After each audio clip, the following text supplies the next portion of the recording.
6 मार्च को राहुल गांधी जब महाराष्ट्र के धारावी गए तो वहां उन्होंने सुधीर राजभर के चमार स्टूडियो का भी दौरा किया, जहां उन्होंने डिजाइनर सुधीर राजभर और उनकी टीम से और उनके टीम के कारीगरों से मुलाकात भी की। वैसे तो इससे पहले भी चमार स्टूडियो की चर्चा होती रही है, लेकिन राहुल गांधी के जाने के बाद एक बार फिर चमार स्टूडियो की चर्चा होने लगी। फैशन स्टाइल, लेदर के बैग आदि की वजह से इसे जाना जाता है, लेकिन सबसे ज्यादा चर्चा होती है इसके नामों को लेकर। चमार स्टूडियो के बारे में बताने से पहले हमारे सहयोगी चैनल ललन टॉप ने चमार स्टूडियो के सुधीर राजभर से बातचीत की है। पहले आप वो अंश सुनिए, उसके बाद आपको इसकी पूरी कहानी बताएंगे। एक जर्नी बोल सकते हैं, एक अनुभव बोल सकते हैं। उस तरीके से इस नाम का बर्थ हुआ। जब मैं अपने गांव आज भी जाता हूं, बचपन में भी जब जाता था, बेसिकली मैं बॉम्बे से हूं, तो जब घर जाते हैं हम लोग तो भर और चमार करके as a slur, as a insult way में बुलाया जाता है। बोलते हैं भरौटी और चमरौटी। ओके, भर और चमार तो कुछ नहीं कर सकते हैं, वो चोर हैं। तो ये शब्द अभी भी सुनता हूँ और इसे एज अ इंसल्ट जब देखा जाता था तो मैंने सोचा कि क्यों ना इस शब्द को एक ब्रांड बनाया जाए, जो कि प्रोफेशन है, जो कि पेशा है। उस तरीके से समाज में नज़रिया बदल सकते हैं देखने का कि चमार के प्रति, ना कि इंसल्ट की तरह उसको देखा जाए। तो वहाँ से ये आइडिया आया। और जब यहाँ भारत में जब बीफ बैन हुआ, अलग अलग प्रदेश, मतलब अलग अलग राज्यों में, अलग अलग जो राज्य थे वहाँ पे, और वहाँ से मैं धारावी में अपना काम कर रहा था। और उस धारावी में जब लोगों ने कहा कि काऊ नाफा लेदर काफ़ी महंगा हो गया है, जिससे कि काम करने में कठिनाई हो रही है, तो वहाँ धारावी तो itself is a recycling idea, मतलब वहाँ पे रिसाइकल बहुत होता है। तो उसे देखते हुए एक आइडिया आया कि क्यों ना एक ऐसा स्किन बनाया जाए जो कि अपसाइकल्ड हो या फिर रबर से बना हो। वहाँ से आइडिया आया और ये चमड़े का सब्स्टिट्यूट बन गया। और वो रबर को मैंने इंट्रोड्यूस किया कारीगरों के साथ। तो पहले तो शुरुआत में वो कतराते थे कि ठीक है, नहीं हो पाएगा, कैसे रबर में काम करें, क्योंकि वो जनरेशन टू जनरेशन चमड़े से काम करते आ रहे थे। उनके लिए काफ़ी नया था। और जब ये इसमें काम करने लगे तो उनको मज़ा आने लगा। अरे वाह, ये तो इसमें तो चिपकाना नहीं है, कुछ नहीं करना है, प्रोसेस नहीं है, काटा, पंच किया, सिलाई किया, आपका प्रोडक्ट रेडी हो गया। बहुत सिंपल वे में छोटे से जगह पे या कहीं पे भी अपना सेटअप करके काम कर सकते हैं। सो ऐसे चमार स्टूडियो का आइडिया आया है। ये स्टूडियो उस दलित चमड़े के कारीगर समुदाय की परंपरा को संरक्षित करता है, जिसके नाम पर इसका नाम रखा गया। राहुल गांधी के बाद जब वो मुलाकात किए, उसके बाद उन्होंने सोशल मीडिया पर एक पोस्ट लिखा कि चमार स्टूडियो के संस्थापक सुधीर राजभर लाखों दलित युवाओं को एक कहानी के लिए प्रेरित करते हैं और ये काफी प्रभावशाली है। सफलता के लिए भी काफी युवा आतुर हैं, लेकिन अपने क्षेत्र के शीर्ष लोगों तक पहुंच की कमी और सीमित अवसरों की चुनौती से ये जूझ रहे हैं। अगर अपने समुदाय के कई अन्य लोगों से अलग रहे, सुधीर ने अपना नेटवर्क बनाया और देश ही नहीं विदेशों तक इसे पहुंचाया। धारावी की कारीगरों और इनकी पहचान को एक अलग ब्रांड दिया और इसे खड़ा किया। आज विश्व के सम्मानित फैशन जगत में भी इन्होंने अपनी पहचान बनाई। 21वीं सदी में भी भारतीय समाज के कई हिस्सों में आज भी जातिगत भेदभाव काफी प्रचलित है।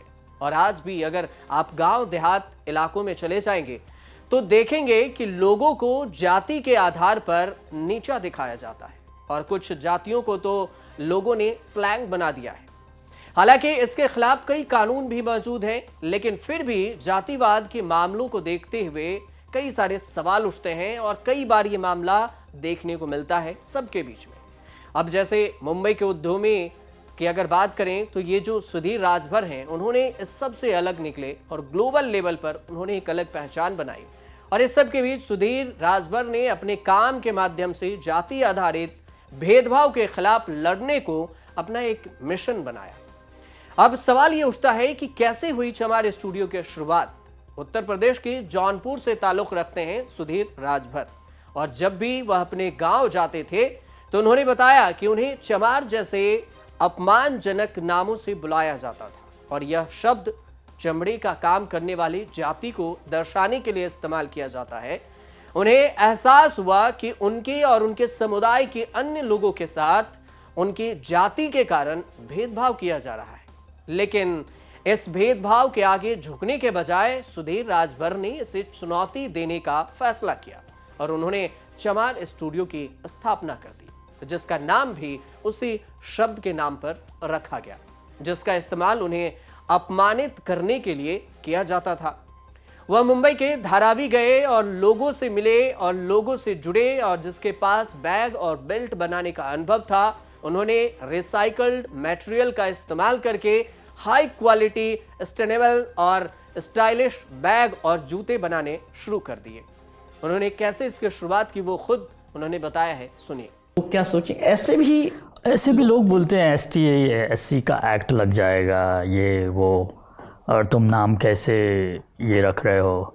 सो शैनेल और शालीमार उनके यंग लोग भी अब इंटरेस्ट ले रहे हैं कि ठीक है चलो एंगेजमेंट इसमें है, और बहुत से लोग सोचते हैं कि अब ठीक है, अच्छा अब ये प्रोडक्ट बन गया तो इसका नाम आप ले सकते हैं, एज अ स्लर बुला सकते हैं क्योंकि ये ब्रांड है। और आई थिंक एक एरर जो है ना इस क्राफ्ट सेक्टर में, जो ऑर्गेनाइज नहीं था, उसे मैं थोड़ा ऑर्गेनाइज करने की कोशिश कर रहा हूँ। ये आप इस समय जो कपड़े पहने हैं, हाँ, उस पर भी मैं देख रहा हूँ। फास्ट फैशन के जमाने में मैन्युफैक्चरिंग इंडस्ट्री से बड़ी मात्रा में वेस्ट निकलता है और प्रदूषण से इसमें प्रदूषण का भी योगदान रहता है। लेकिन चमार स्टूडियो अपने प्रोडक्शन बनाने के लिए सस्टेनेबल मटेरियल और तकनीकी का उपयोग कर रहे हैं। वह जैसे ही अपने जूतों के तलवे के लिए रिसाइकल्ड रबर का इस्तेमाल हो रहा है यहाँ पर, यही ये बैग बनाने के लिए भी करते हैं और बैग के लेयरिंग पर भी काम होता है। रिसाइकल्ड प्लास्टिक और इसके अलावा बोतलों का भी उपयोग होता है। यहां तक उनके उत्पादकों में इस्तेमाल किया जाने वाला धागा भी रिसाइकल्ड प्लास्टिक की बोतलों से ही बनाया जाता है। चमार स्टूडियो के प्रोडक्शन न सिर्फ पर्यावरण के अनुकूल है बल्कि सस्टेनेबल और स्टाइलिश भी है। उनके बैग और जूते लंबे समय तक चलने के लिए और काफी डिजाइनेबल है, काफी फैशनेबल है, जिसकी चर्चा भी हर तरफ होती है।